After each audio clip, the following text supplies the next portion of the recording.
My name is Yotamo Tolenghi. For the last 10 years, I've been creating food that celebrates the wonderful flavors, aromas, and colors of the Mediterranean. I love Mediterranean food. It's really in my blood. Now I'm exploring unique food traditions on 4 of the Mediterranean's most fascinating islands. Corsica. C'est formidable. That's what I wanted to hear. Formidable. Mallorca. I can't get over the fact that I'm cooking in the best location for a restaurant in the whole world.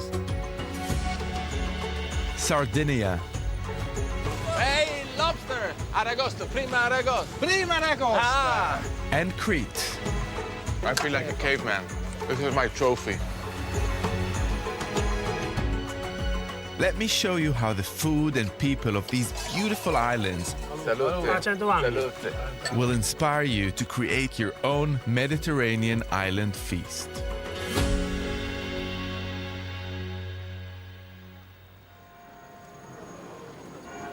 This leg of my Mediterranean journey brings me to the Italian island of Sardinia, to the main fishing port Alghero on the northwest coast. The first thing that strikes me are these medieval ramparts built over 500 years ago that feel like a powerful reminder of the island's turbulent history. When you arrive here, it's almost a sense of a fortress. You know, they've got these walls that have been erected over the years to ward off invaders. That's the essence of the island of the Mediterranean. That feel of there's someone to sort of defend yourself against. And in some ways, I'm sure that the sense of independence, the strong pride of the Sardinians is a promise to find some really interesting food that is unique to this place. And that's what I'm here to discover. Sardinia is positioned at the heart of the Western Mediterranean, just over 100 miles from the Italian coast. And although it's been part of Italy for the last 150 years, I'm hoping to find food with its own identity. I feel like I'm invading people's privacy. I'm peering into their plate. It all looks good, but I somehow have a feeling that behind all these tourist restaurants, there should be something that is maybe just a little bit more, how would I put it, Sardinian. But behind the tourist seafront, I'm told there's a restaurant that the locals head for, serving authentic Sardinian food. And in an echo of a distant past, it's named Mabruk, after the Arabic word for congratulations. It's a family business with a simple idea. Antonietta, nice to meet you. Antonietta cooks, and her brother Giuseppe does all the fishing. There's no menu. Everything is simply prepared from the day's catch. Beautiful, beautiful fish. Beautiful fish. Beautiful Tomorrow, fish. beautiful food. Ah, yeah? Qui è proprio tipico. This is a typical dish of Sardinia. Yes. It's skate with tomatoes, right? Tomato, ravioli alla carciofi. Or carciofi, Yes. artichoke. Sì. And this is the sauce? Cream, Yeah. egg fish. Okay, so it's milk Assaggia. and botarga. Yes. Fish roe, dried, is, you know, it's one of the traditional marks of Sardinian cooking. So she adds that to the ravioli with the artichokes, Yes. and it gives it the flavor of the sea. And we are by the sea, so it's not just going to be an artichoke dish. It's going to be an artichoke dish with botarga, with the flavor of the sea. Looks so good. I need to try that. No, devono uscire Ah, okay. questo. It's the house slogan. Only fish, only fresh, and only at night. Look at this pasta. Perché qua è come mangiare dalla mamma. Like at Tutto home, è like fatto con cuore. everything like your mother told you. Sì, sono mamma di tutti. It's quite amazing. È buono? Oh, so buono. Il gusto è quello dell'anima sarda. La cucina è spartana, It's come è spartano l'animo della yeah, Sardegna. yeah. Although it's simple, although it's not very pretentious, it carries that kind of heritage, and that's true. It's completely like that. It's soul food, like proper soul food. Thank you. Grazie.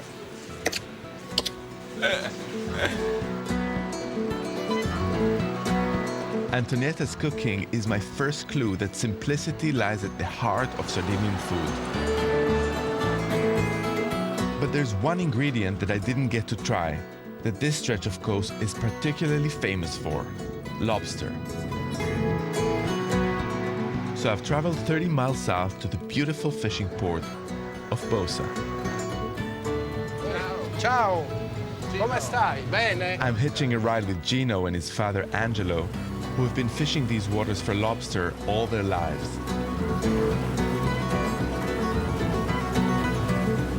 Bello panoramico. Sì, bello, molto bello. Molto bello. Gino and Angelo are after rock lobster, which are caught in nets, not pots. Tira, tira. Tira! In piedi.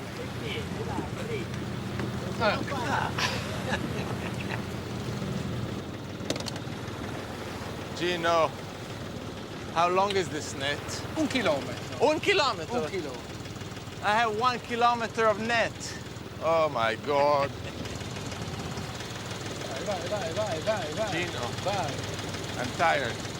Dai, a me? Io trovo l'aragosta. Gino, Sì. quanti anni pescatore? Io? Sì. 25 anni. 25 anni. How often you catch no... Hey, lobster! Aragosto, prima aragosto. Prima aragosta. Ah. Forte, stringi. Ah, relax, yes? Because I get all excited. We only managed to catch 2 lobsters today, but apparently they used to be as common as potatoes along this coast. And before they go back to their fishing, Gino and Angelo are going to show me how they used to cook them.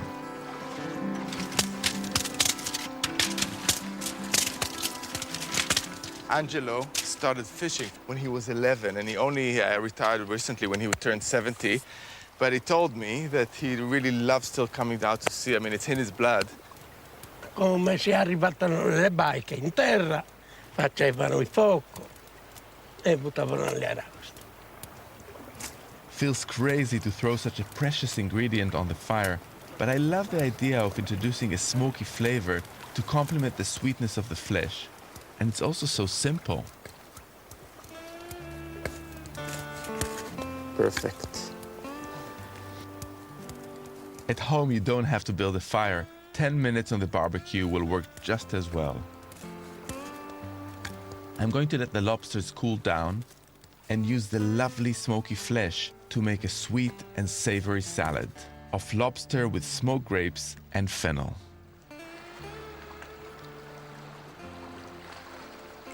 I'm going to start slicing the fennel quite thinly with the base intact, so all the slices are held together like that.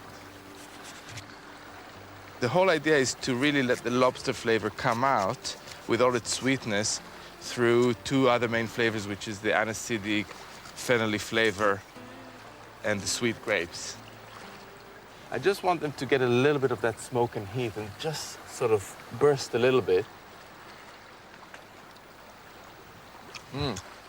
It's really smoky, really, really smoky. And that's all I want. I want to get a little bit of smoky flavor, soften a little bit. And the nice thing about roasting grapes is that you can use it in various other contexts. I mean, in fish, it's wonderful, but it's really, really beautiful with lamb. I'm gonna throw everything into my favorite big Moroccan bowl. First, the most magical of ingredients, wild fennel. What's nice about it is that it's got the most beautiful texture in a salad. It's sort of wispish and it's like little skeletons of fennel. This actually grows in the UK, but not as abundantly as here. So at home, I would probably buy a big fennel bulb and use the fronds at the end of it to create the same visual effect.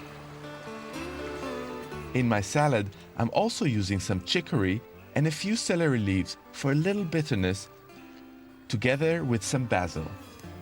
The flavor of basil works wonders with aniseed flavors. It does have a little bit of that at the back. Now I'm ready to add my fennel bulb to the rest of the salad. And those are nice and cold now. so they don't make all the herbs wilt. And to help marry the sweetness of the lobster and the bitterness of the leaves, I'm making a vibrant dressing of orange zest, lemon juice, and olive oil, but with a kick. Sambuca, which is Italian liqueur, actually made from wild fennel. And I'm gonna shake a little bit. Stir everything together very gently. I always love mixing with my fingers. It's a trademark by now. And now for the star of the show, the lovely, wonderful lobster. Oh my God, that is just to die for. Look at that. I don't like to slice it too much, just break it really with a knife in the hands. So you get those kind of rustic, sort of torn chunks. Now the grapes, with one fine bunch to go on top. There's no doubt that lobster is expensive, but for special occasions, I can't think of anything quite as exciting. And the orange and aniseed dressing works wonderfully to bring out the flavors of the lobster, grilled grapes, and fennel.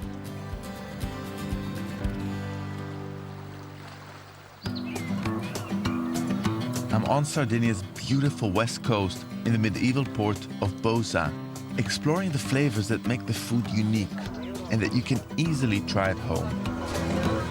I've come to this weekly market to get a feel for the variety of ingredients produced here, clues as to what defines Sardinian food. Some beautiful, beautiful local oranges, basil, still with the flowers on, and wonderful. Sardinia, eh? Yeah? Thank you. A voi. Grazie, grazie mille. Ciao, ciao, grazie. It's hard not to notice that most products proudly bear a Sardinian label. Buono.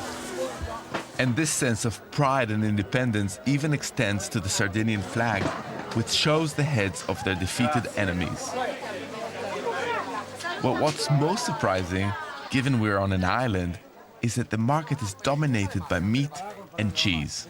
I kind of had this idea that it's going to be all about seafood in the sea, and this wonderful display of cheese is a sort of a hint that Sardinian food culture is much more about the interior, about cheese, about goats, about sheep, all this wonderful stuff that goes on inland.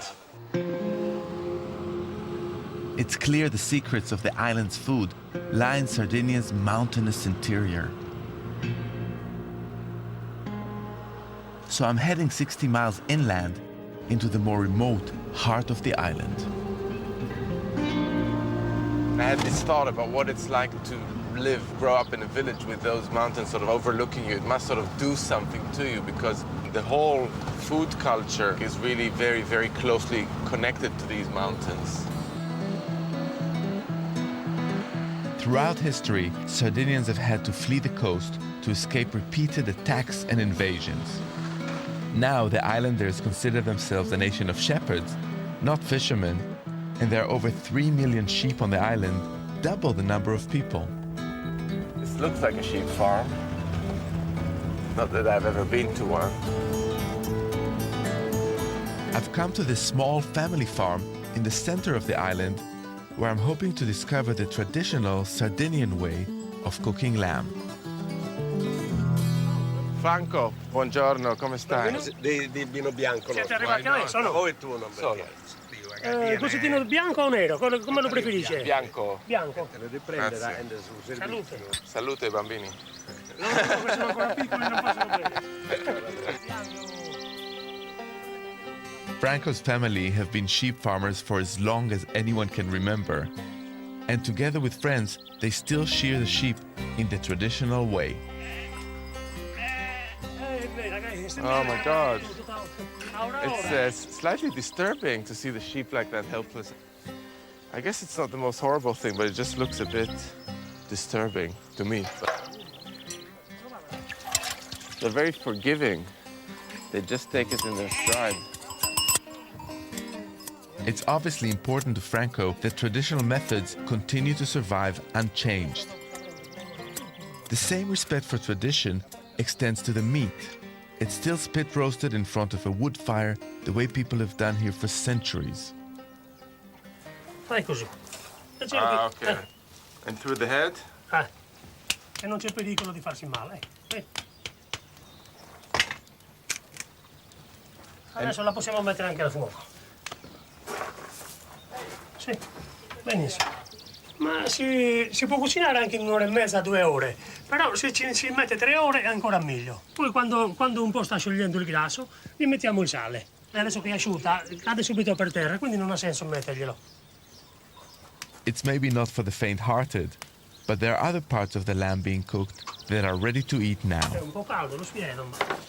E questo si taglia così. It's a very popular dish. It's called sarcoldola. Basically, there's our intestines of the lamb, the slow cooking with all the fat, literally frying the outside of the intestines. It's really almost crunchy. Really beautiful with the salt. And very, very simple. And it's served with other internal parts, liver, lungs. I mean, the point of this is the simplicity of the ingredients and using up the whole animal, obviously. I mean, they're not going to throw anything out. Salute. Salute. Poi il vino nero è la cosa migliore al mondo con la carne. Soprattutto con la carne sarda. Non sto sottovalutandola però. Where are the lungs? Solo sai torre. Questo sai non. Adesso vedi. I don't like lungs. But I won't tell him. I've no doubt, though, that the lamb just slow-cooked with salt will be completely delicious. But I'm going to risk the disapproval of Franco and his friends by trying something more elaborate and serving the lamb with local figs and some of my favorite ingredients: pomegranate molasses, roasted radicchio, and chicory. I'm going to start with some radicchio. It's a very bitter leaf, and anything that is strong flavored, bitter or citrusy would work really, really well with lamb. And I'm doing nice big chunks and some chicory, something white to create some differences of color in the final dish. Olive oil is really the most common and important of all Mediterranean ingredients. In Sardinia, the best oils are celebrated like fine wines. And now some honey.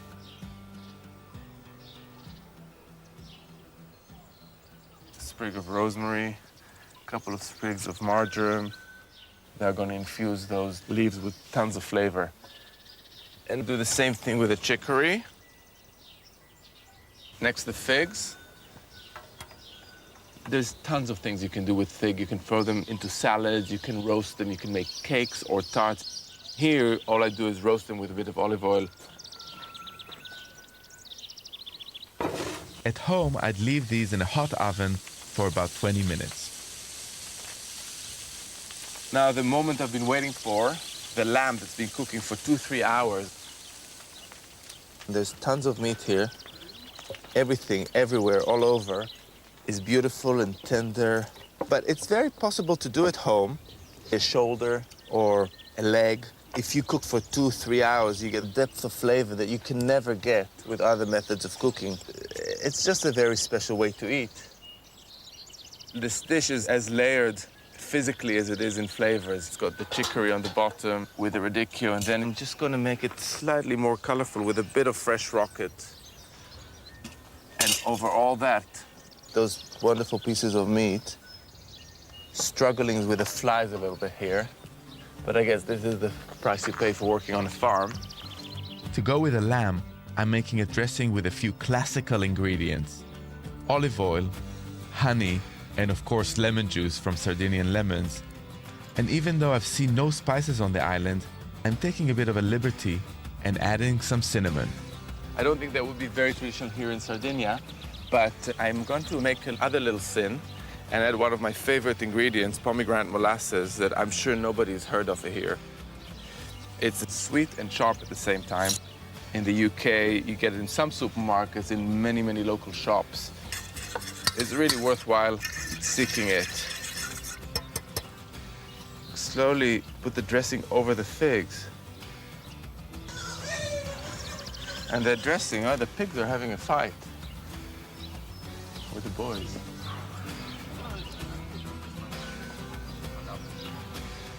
And I can't wait to see what Franco and his family's reaction going to be when they taste things like pomegranate molasses and cinnamon. I don't know if they've ever tasted it. We're going to get this tremendous set of sweet and sour flavors. Now officially done with my roast lamb with figs, chicory, and radicchio. Okay, now let's see what the reaction is going to be. Hello, guys. This is from your lamb. There's a slight Godfather-ish feel to this scene, but I hope it's going to go down well.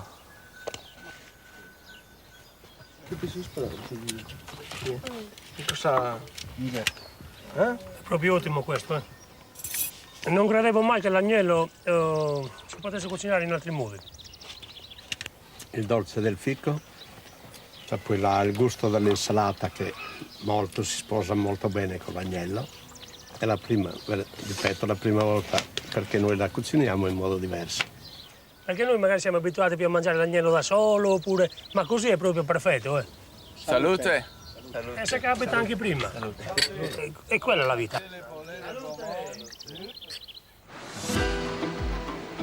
I've been on Sardinia for a few days now, and I'm struck by how green and fertile this landscape is compared to the eastern Mediterranean, where I grew up. To discover more about the flavors of the plants and herbs growing wild on the island, I've come to the mountain village of Sant'Ulusurgiu, to a highly regarded restaurant where I'm meeting chef Roberto Flore, Nice to meet you, your town. who's creating exciting new Sardinian dishes. Wow, I've never used sage flour before. This is red cabbage. Are you serious? Yeah. That's a red cabbage. Yeah. You're one of those new chefs that does all sorts of things that sometimes I find a little bit scary.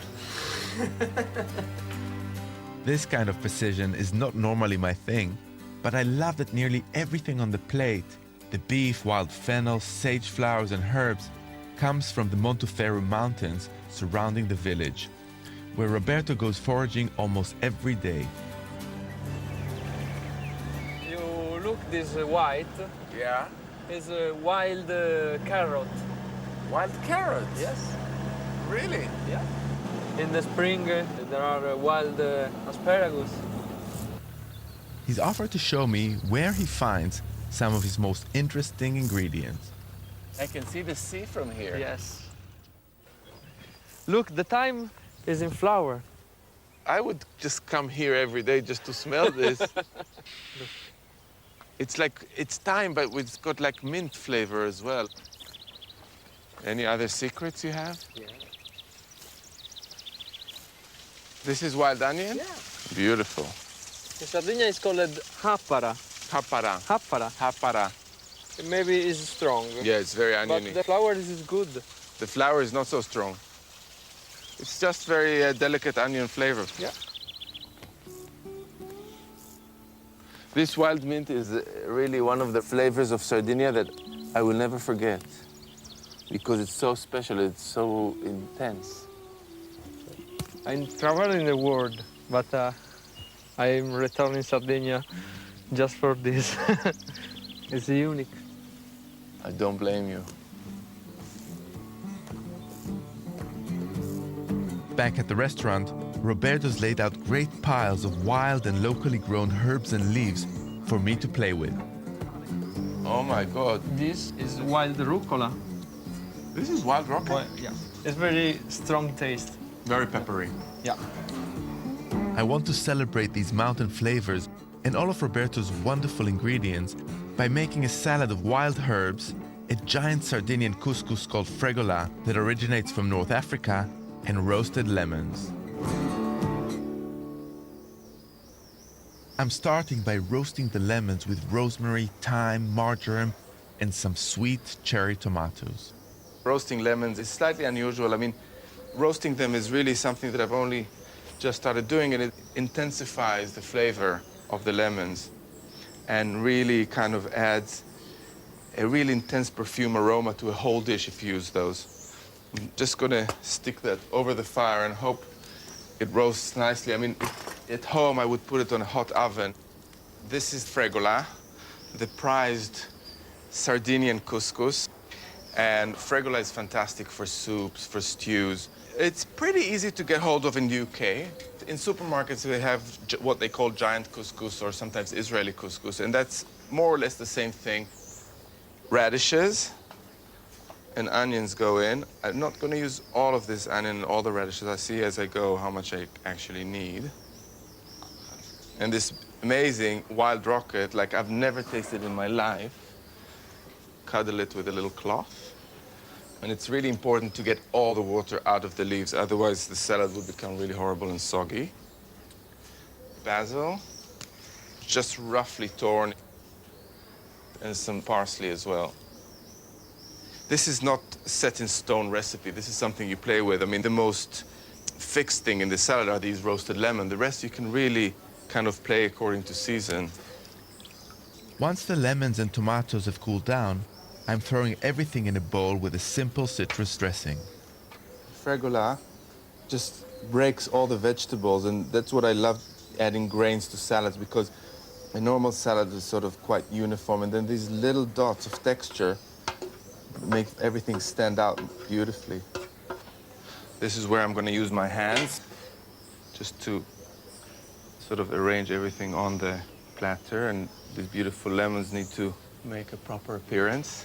Once everything is sort of laid out nicely, it's ready, waiting for my wild herbs. I didn't mix the wild herbs into the salad before because I really want them to shine and to sort of show over the surface. Otherwise, they're going to disappear in the salad. So I'm picking those tiny little thyme flowers.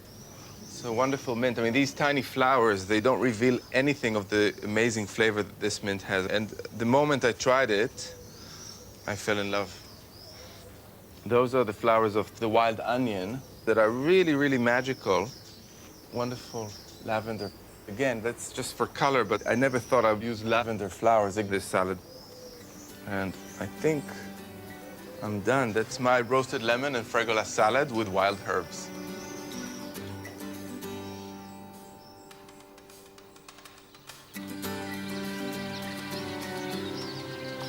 I don't think I've been anywhere where the connection between the food and landscape feels so strong. And there's one food on the island that originates directly from the mountains and the shepherd's way of life. Found on every Sardinian table, it's a bread called panna carasau, and I've come to Oliena in the heart of the island to see how it's made. Even though it's the quiet of the early morning, behind these doors there's a full-blown cottage industry at work. Buongiorno. Buongiorno. Buongiorno. Buongiorno. Signora Giovanna and her daughters start at 1:30 in the morning and make over 50 kilos of panna carasau every week. It's crazy to think that their front room is also a little factory and that they're just one of around 30 families making the bread in the village.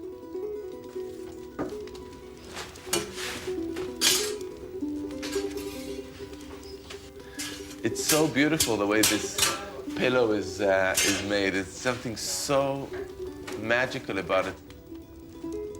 The intense heat from the oven acts only on the bottom of the dough, creating steam that puffs up the bread. The girls then separate this pillow into 2 paper-thin sheets that go back into the oven, where they bake until the bread is so dry and crisp it will keep for months. It's so dry, it just snaps like that.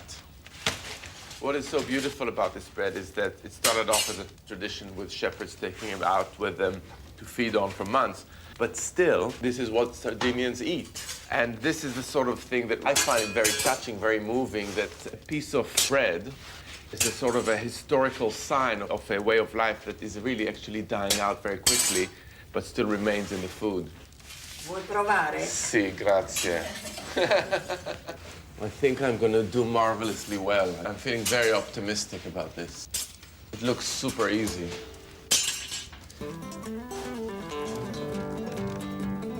It's already more difficult than I thought. No. Oh my Tiralo God. via. Nobody saw this, right? No, No, this is another failure. Stampalo.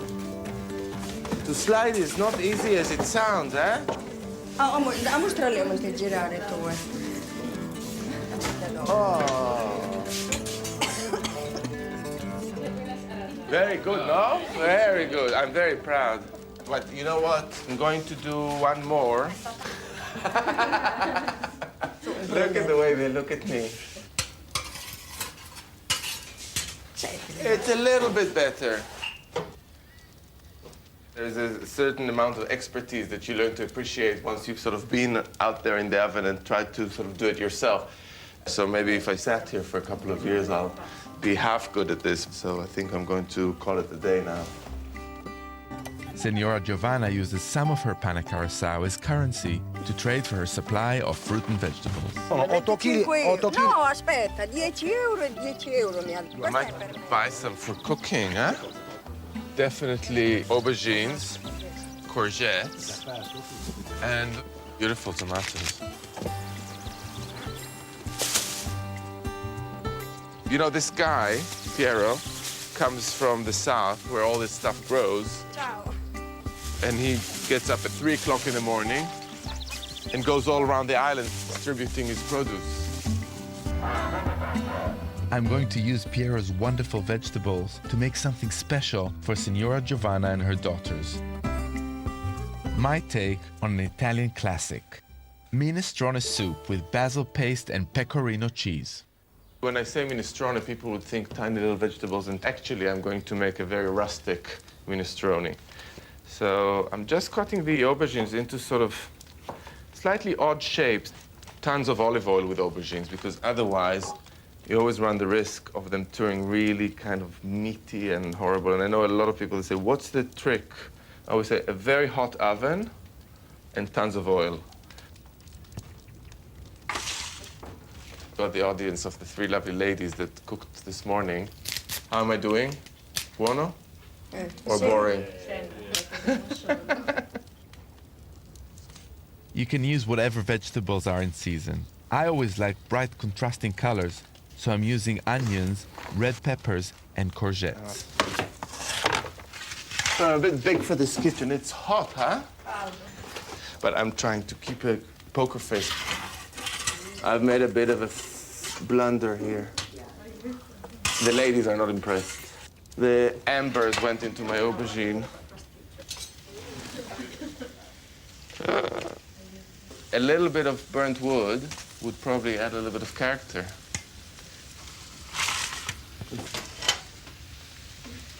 Let's carry on as if nothing has happened. Okay, tomatoes. And I expect the cherry tomatoes to be a little bit sweeter, but it's just quite nice to have 2 textures and visually 2 types of tomatoes going in. Oil, just for the flavor and to add a little bit of richness. You get a bit of rosemary from outside. It grows everywhere here.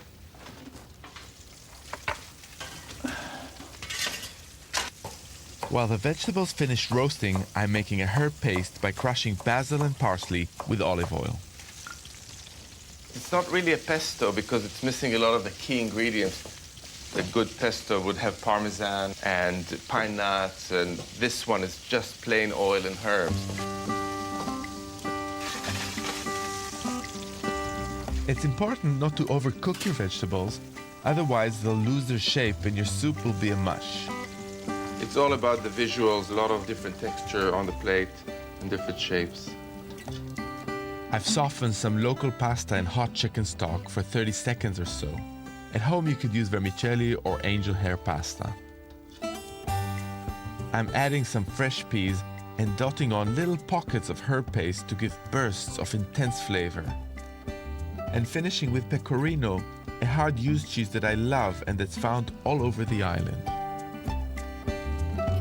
That's my Sardinian minestrone.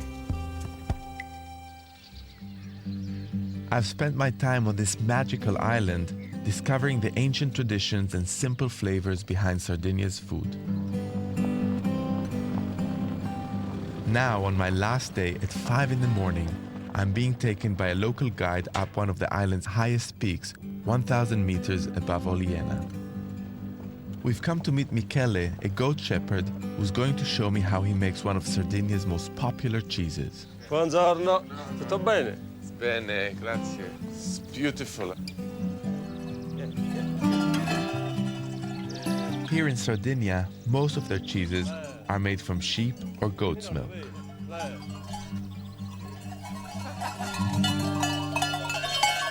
There's something about me that I scare them. They're scared. Okay, we do milking? Yes? Sì.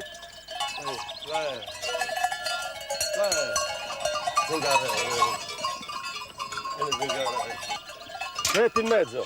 Okay, I hold it. Hai alle gambe così. Stringi qua. She doesn't like me. Guarda. It's an angry goat. Ehi, via. Ehi. Minor, vedi. Minor, vedi. Vedi bellezza, vedi. Vedi minore. Nothing coming up. Qui. Vedi. In a kinky kind of way, I'm starting to enjoy this. Guarda, Okay, così. okay. Così. It's amazing. Ah. Feels slightly inadequate. Every morning at dawn, Michele milks the goats and has to return in the evening to put the herd back in the pen. Michele's goats produce 40 liters of milk a day, which he carries about half a mile to his hut, where he makes the cheese. This is seriously hard work, what he does every morning, huh? Yeah. What happens when he goes on holiday? Oh, not holiday for the shepherd. No holidays? No holidays. Oh, è sabbaglio questo, Oh, mangiare. abbaglio ba. Abbaglio, ba. Amazingly, there are still around 50 shepherds like Michele working this way in these mountains.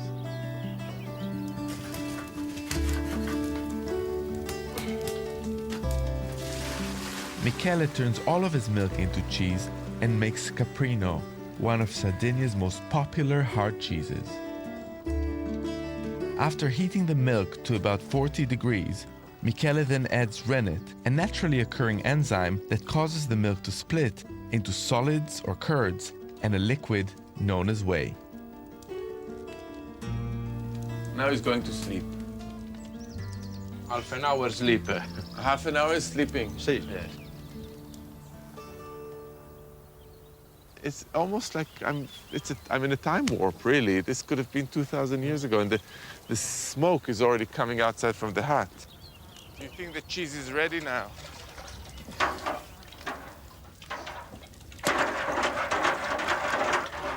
Però gira tu. Okay. Vai, Yeah, do some work. gira.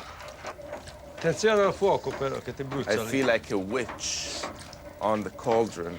Non è pronto ancora.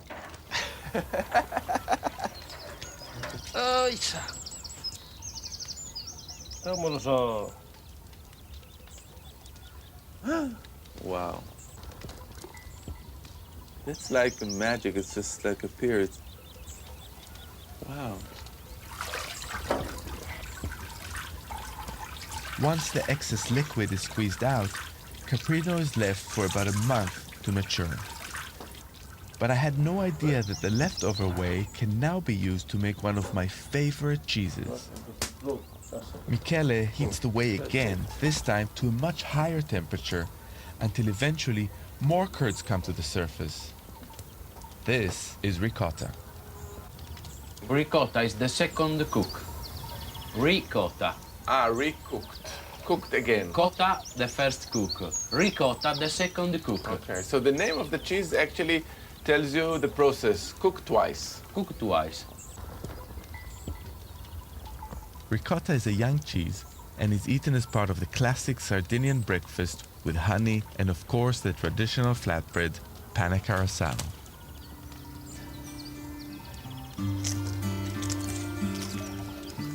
It's completely delicious. Delicioso. Arrivederci. Arrivederci. See you later, alligator. It's been a long morning, but I'm curious to see how these cheeses are used in traditional Sardinian cooking. Wow. Back in Oliena, Michele's mother, Signora Assunta, has invited me to try one of her specialities. She's making cebadas, a dessert made with melted cheeses. Li impariamo da quando siamo piccole, perché li vediamo fare in casa. Adesso il limone. Grated lemon zest goes on top. Così. It makes complete sense here with all this unctuous, rich cheese. You really want something to break it. And that's what the zest does. I mean, even more so than juice, because it's the essence of lemon. The melted cheese is then wrapped in a kind of sweet pasta dough. I've never seen such savory cheeses used in a dessert. I'm kind of curious and a little bit apprehensive about what that would taste. Questo qui è l'ultimo, quando fanno un pranzo che ci sono gli sposi, che li fanno dappertutto. Se non c'è questo dolce, perché questa è la tradizione. Okay. Siamo arrivati alla friggitura. Signora Assunta ends up with what are essentially giant cheese-filled ravioli and then deep fries them in olive oil.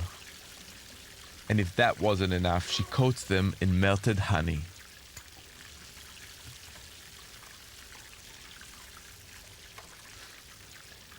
It's kind of weird. You have this kind of initial reaction where I was, oh, it's cheese, it's just wrong. But actually, when you have a little bit more of it, with the honey, it grows on me. This is actually really good. Molto buono. Signora Assunta's cebadas are a great example of how we could be more adventurous with cheese at home. So who is going to eat all this? You and me? Se ti vede mio marito vedrai. So I'm going to borrow the idea of combining cheese with lemon zest to make some deliciously light ricotta and orange fritters with melted honey.